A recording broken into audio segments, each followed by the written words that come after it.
Chapter 7, Episode 53. Self-awareness and making changes. Once he'd returned from Gimel, Ryoma called his goblins to a meeting and gave them directions as he took a snack. "Got it?" he asked the goblins. "Gob," they answered. Then Ryoma went straight to bed and tried to get some rest. But he couldn't sleep.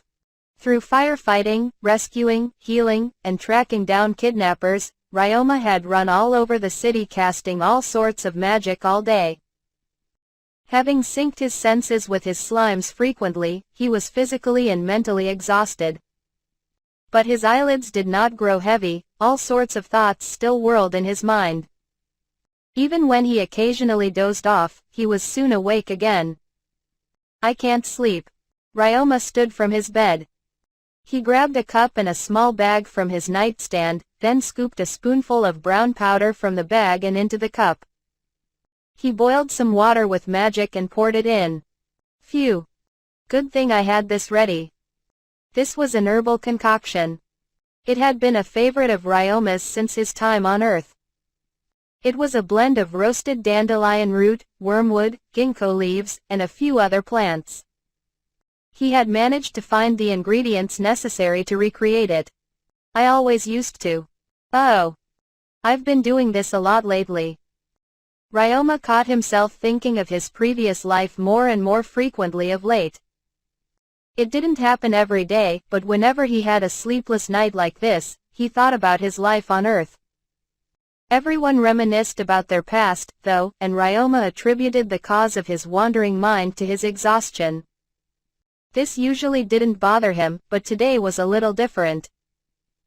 3 days before the end of the year, you might find clarity when you're alone in the abandoned mine, Saralipta had once told him. Is this what he meant? Ryoma mused aloud. The idea only gave him more questions. What clarity might he find about his past? What was unclear to him? Why? Was he thinking of the past in search of some clarity, or did he need clarity about something that had happened in the past?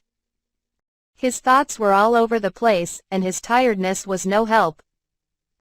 Ryoma sat on the bed, sipped on his herbal tea, and contemplated. Why did Saralipta tell me that, anyway? He even went to the trouble of making sure the other gods couldn't hear him tell me. Knowing Saralipta's free-spirited nature, Ryoma knew one thing for sure. The answer wasn't simple. Still, he felt a bizarre sense of trust in Saralipta. He somehow knew that the mischievous god wouldn't lie to him about something like this. As Ryoma continued to try and wrangle his wandering mind, he suddenly laughed. "I can't figure it out," he thought. "But that's okay. Even though I'm thinking about the past, I know it's in the past. There's no doubt that I'm happy with my life right now. I have food, shelter, and more than enough money to get by, with plenty of income from adventuring and my businesses in the city. Not only do I have a cushy life in that way, I feel fulfilled about my slime projects. I've come to know a lot of people, and the vast majority of them are very nice. How could I not be happy?" Even as he sipped another mouthful of herbal tea, he remembered how he had gathered the ginkgo leaves with the young adventurer Beck. On the shelf by his bed, he could see the stone he had been given by Nikki, the boy he had come to know during his trip to Fatoma. Ryoma's room held plenty of other tokens that reminded him of the connections he had made with others. Back in the forest of Ghana, Ryoma had still had plenty of things, but they had all been made by him. He had been self-sufficient in an isolated loop of existence. "Wait, that makes me sound like some loner," he said. "I still had my slimes back then, so I wasn't exactly alone. Maybe I shouldn't equate slimes to human company, though. That makes me sound like even more of a pathetic loner." Having lived alone for the majority of his adult life on Earth, Ryoma had formed a habit of talking to himself. Now, perhaps aided by his sleeplessness, he seemed giddier than usual about it. "I never thought I could have a life like this. I thought things like this only happened in light novels or literal dreams. Is this what Saralipta meant?" He considered. Did he need clarity about how he appreciated his current life? That could make sense. If I were dreaming, and if I could go back to Earth by waking up, I wouldn't want to wake up. Ryoma recalled how he had first met Gain and the other gods. When they had explained how he had died on Earth, Ryoma hadn't cared if he was dreaming or not. That's how little attachment he'd had to his life on Earth, and his willingness to accept his new life in this new world had ultimately led him to where he was today. There was no hope or future on Earth. Like I was dropped into the middle of the ocean where I'd drown if I stopped swimming. I guess it always could have been worse, but I was terrified of any little thing going wrong. Every time Ryoma had watched the news or seen articles online about a new criminal, he couldn't help but feel like he would be featured on them one day. Not that he would have defended those criminals, but Ryoma had been saddened by the comments against the criminals, almost as if they had been personal attacks on himself. Before he'd known it, particular thoughts had begun lurking in the back of his mind. Wouldn't it be easier if his life just ended? While he wouldn't have chosen to take his own life, he'd always felt like the world would have been better off the quicker he was gone from it. Grinding on my body and mind just to preserve my life, for whatever it was worth. Now, Ryoma remembered what Orist, the young owner of a slave trading company, had told him. You seemed like a man who finally grasped a treasure you've longed for years. Someone like that wouldn't want to lose their treasure again. I felt like, subconsciously, you are trying to be the good boy who obediently listens to everything adults tell him. You seem very happy but very confined. Ryoma chuckled to himself. He hit it right on the mark. I get it now. When life was smooth sailing, surrounded by kind people, I'd felt like I had really been reborn from the inside out, but my mind hadn't really changed at all. Although anyone who overheard him might have thought the sentiment was pessimistic, Ryoma could not have been more at peace. At last, he had a genuine smile on his face. By the time he'd finished his herbal tea, the tornado of thoughts had gone away. He turned to finally return to his bed and the promise of blissful sleep, when a stone slime hidden along the perimeter of his home notified Ryoma of a group coming towards him. Clarity, huh? Now I get it. I'm still going to make everyone worry about me, though. Even as he said so, Ryoma had a smile on his face. He reached for the katana by his bed. Although his physical condition was far from perfect, he was glowing with energy more powerful than he had ever felt before. Filled square, filled square, filled square, filled square, filled square, filled square, filled. Clouds obscured the moon and the stars, no light shone on the snow that piled on the path between the mines and the city of Gimel. A dark force, 32 in all, was approaching the remote home. 30 of them carried boxes on their backs as they marched on warily. The other 2 were clad in thick armor and carried Zweihanders on their backs, but they walked through the woods as if they had no weight on them at all. Just as the conspicuous group reached the foot of the mountain, a voice began to echo around them. Testing, testing. Can you hear me? This is Ryoma Takebayashi. To those coming my way through the forest now. You're here to kill me, right? I'm not going anywhere, so hurry it up already. I'm right here. Then a series of lights illuminated part of the abandoned mine, revealing the entrance where the fruits of the mine had once been stored to await transfer. Now torches encircled the area to show Ryoma standing in the middle of it. Turn them on, one of the intruders calmly ordered. All of the men, clad in black, reached for the boxes on their backs and activated their magical items. There's no sense in hiding. Ryoma's announcement was cut short as magical energy pulsed from the boxes and cancelled out the wind magic that was delivering Ryoma's voice to them.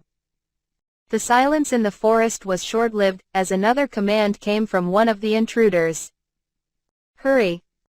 Part of the group hurried ahead, resolved to sacrifice themselves to activate any traps along the way, just to deliver the others to their target as quickly as possible. But nothing came of their sacrificial charge. The entire group soon came face to face with Ryoma without encountering any booby traps or deterrents whatsoever. Ryoma hadn't moved a step since he showed himself to them, still standing in the center of a circular patch of neatly trimmed lawn where the snow had been melted off of. This put the intruders on guard even more. "Welcome," Ryoma said. "Well, not really. Just to make sure, won't you surrender?" "Ha! Don't you understand what's happening?" one of them countered. "I always knew you'd be coming after me," said Ryoma. "I was told to run if something like this happened, but I can't afford to have you attack the city too. So I made the executive decision to take care of you here and now." Ryoma's declaration could have triggered an instant battle. However, the armored pair heartily laughed. "Ha! Amusing, isn't it, brother?" one of them asked. "Indeed, brother. He wants a fair fight against us, does he?" Drawing their swords, which were as long as they were tall, the pair marched forward. Some of the others moved to stop them. "Wait, this could be a trap." "Stay back," one of the brothers said. "It is our job to deal with him. Keep watch on our surroundings, and any stealthier tactics than this." "Just the two of you?" Ryoma asked. "Apparently, you've caused a lot of headaches," said one of the armored warriors. "We've been told to wait until you're spent from running around the city. To kill you at all cost. Those behind us are mostly there to fend off any unwanted intrusions." "Went to a lot of trouble to take on a lone kid," Ryoma said. "I'm assuming they're stopping me from using magic too." "We scoffed at the idea at first," the warrior said. "But now that we're face to face, brother? I think this will be far more interesting than we'd thought, brother." Quite impressive that he stands his ground. Even more intriguing that he probably has the strength to back it up. Ryoma let out a sigh. "This would have been so much easier if you were the type to come charging at me carelessly, thinking I'd be an easy kill." "We've done our research," one of the brothers said. "Surely you know why we are being thorough." "I have a few reasons in mind, but I've been too busy lately, so I'm not sure which thing you're talking about." "You've already shut off my magic, so are you talking about the time I beat up those delinquent adventurers?" "That can't be enough. Wait, am I doing that trope where a character's so powerful he doesn't realize that he's causing trouble? Whatever that means, we wouldn't be this careful if you'd only disciplined those punks." "The bandits in the forest of Ghana," the other man added. "Were they your comrades?" Ryoma asked. "Not exactly. We often walk in the wilderness to hide from prying eyes. Underground guilds share information on hidden pathways frequented by their members. According to our intel, a lot of bandits have vanished around the forest of Ghana. Knowing that you lived in the forest and cashed in on their bounty, it seems natural to assume that you were responsible for their downfall. Besides, with the kind of energy you're exuding now, even an untrained eye could see how you are ready to fight." The calm exchange belied the intensity of the moment. The men in black, who had both committed murder and come back from the brink of death themselves more times than they could count, couldn't help but shudder at Ryoma's aura. Otherwise, they would have tried to kill him already. They might have been given orders only to ward off intrusions, but there was no reason not to take an opening if one presented itself. "Strange," said one brother. "This child could not have been alive for more than a quarter of our lives, and he seems like nothing if not a seasoned warrior. We've killed countless such warriors before, but I've never faced one as young as you who hasn't cried for mercy by the time we've drawn our swords. Answer this before we kill you. Why face us alone? Do you not fear us? Fear death? Well, I know it's not the smartest decision," Ryoma said. "I can't help sticking my nose in, though. I've always messed up because of that. Made people mad. I've tried over and over again to curb this habit, but here we are." Back in the forest, there was no sense in begging nature or a wild beast for mercy. "And I have already died before." "Died? What are you going on about? The brothers sound irritated, taking Ryoma's answer for a joke, or at least a sign that he wasn't going to engage in earnest conversation. Think of it as a metaphor, Ryoma said. I know what it's like to live a life you think is worse than death, and now I feel fulfilled. If I died here and now, I'd have no regrets. I used to say that too, but for a different reason. Hey, death won't be so bad if I can hang out with those gods afterwards. Ryoma was smiling. Of course, though, the main reason I'm not afraid is because I have no intention of dying. I like Gimel, and I'm not going to make people who care about me cry over me. Unfortunately, that's not an option. We have our mission, and we will complete it. If you didn't want to sadden those people, you should have run. No. If you wanted to prevent us from attacking the city, this was the best choice. Ryoma kept his smile. You're still assuming you're going to win. I hate to tell you this, since you brought out all of those magical items to cut off my magic, but, well, I prefer swordplay to magic, if I'm being honest. Then show us what you can do with it. We are the Great Sword Brothers. No one has faced us and survived. For the first time, the brothers set foot in the turfed arena. In the blink of an eye, they sped up unnaturally, suddenly flanking Ryoma from either side.